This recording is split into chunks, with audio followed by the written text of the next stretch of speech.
এরপরে প্রশ্ন হলো, একবার জাহান্নামে গেলে পরে সাজা ভোগ করার পর জান্নাতে যেতে পারবে কিনা?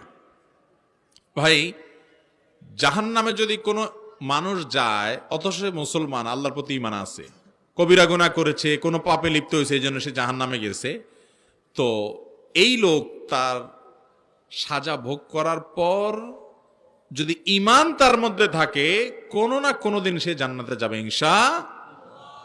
তাহলে এবার যারা আকাম কুকাম করেন তারা টেনশন মুক্ত হয়ে গেলেন যে ফতোয়া পাইয়া গেলাম, জান্নাতে একদিন যাওয়া যাবেই, মোসে তাও দিয়া, তাহলে এবার পাপের কাজ করতে থাকবেন। কি বলেন ভাইরা আমার? জাহান্নামটা কিন্তু আপনার মামুর বাড়ি না, যত খুশি হয়ে যাচ্ছেন, মামুর বাড়ি না।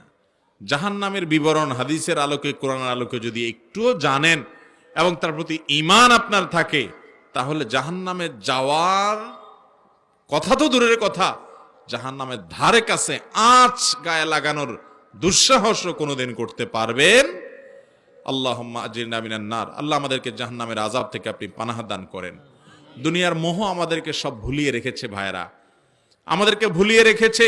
কোরআন এবং সুন্নাহ শীর্ষক বিবরণগুলো আমাদের ইয়াকিন হয় না, আমাদের ঈমানের দুর্বলতার কারণে। ভাইরা আমার, সেজন্য জাহান্নামে যদি এক মুহূর্তের জন্য কেউ যায়, তার অবস্থা ভয়ঙ্কর হবে। একটা হাদিসে আসছে যে এক লোক দুনিয়াতে সারা জীবন সুখ ভোগ করছে, সারা জীবন সুখ ভোগ করছে, জীবনে কখনো দুঃখের দেখা পায় নাই বা উল্লেখযোগ্য কিছু হয় নাই, বেশিরভাগ সুখেই সে ছিল, চিরসুখী আমরা যাদেরকে বলি। এরকম কোন মানুষকে যদি জাহান্নামের চারপাশ দিয়ে, আশেপাশে দিয়ে একটা চক্কর দেওয়ানো হয়, জাহান্নামে ফেলানো হয় না, তো জাহান্নামের ভয়াবহতা অনুভব করার পর, উপলব্ধি করার পর, আঁচ করার পর, সে সারা জীবন যে আল্লাহর নেয়ামতের মধ্যে ছিল সে ভুলেই যাবে, সে স্বীকারই করবে না, ভুলে যাবে সব।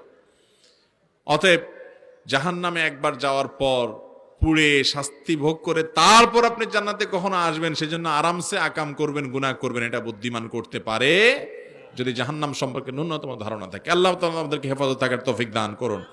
যারা হাদিস অস্বীকারীকে একটা গ্রুপ বাইর হইছে, এরা বলে একবার জাহান্নামে গেলে সে চিরকাল জাহান্নামে থাকবে, আর কখনো আসবে না। ইমানদারের ব্যাপারে এই কথা প্রযোজ্য না, এটা ফালতু কথা। অসংখ্য বর্ণনা আছে, কোরআনের বিভিন্ন আয়াত থেকে বোঝা যায় যে এরকম মানুষ পরে জান্নাতে আসবে। হ্যাঁ, কিছু কিছু পাপের শাস্তি হিসেবে আল্লাহ চিরকাল জাহান্নামের কথা বলেছেন। এখানে উদ্দেশ্য দীর্ঘস্থায়ী হতে পারে, আবার সেটাকে হালাল মনে করলে তখন সে বেঈমান, সেই হিসাবে চিরকাল থাকার কথা হতে পারে। মহিলারা কি নামাজ শেষে মুনাজাত ধরতে পারবে কিনা? ভাইরা আমার, মহিলা পুরুষ যে কেউ নামাজের পর নবী করিম সাল্লাল্লাহু আলাইহি সাল্লামের শেখানো দোয়া, জিকির এগুলো পাঠ করবে। এর পাশাপাশি আল্লাহর কাছে বিশেষ কিছু চাওয়ার দরকার হলে অবশ্যই তিনি চাইতে পারেন, কারণ নামাজের পরে দোয়া কবুল হয়। অতএব নামাজের পর পুরুষরা যেরকম আল্লাহর কাছে চাইতে পারেন, মহিলাদেরও চাওয়ার অধিকার। কিন্তু ট্র্যাডিশনাল মুনাজাত সম্মিলিতভাবে সবার সাথে তাল মিলায় উঠাইতে হবে, তাল মিলায় নামাইতে হবে, এটা নবী করিম সাল্লাল্লাহু আলাইহি সাল্লাম থেকে প্রমাণিত নয়। এমনি আপনার কিছু চাওয়ার দরকার হচ্ছে, অবশ্যই আপনি চাইতে পারেন। একজন পুরুষ যেরকম চাইতে পারে, একজন মহিলাও চাইতে পারেন।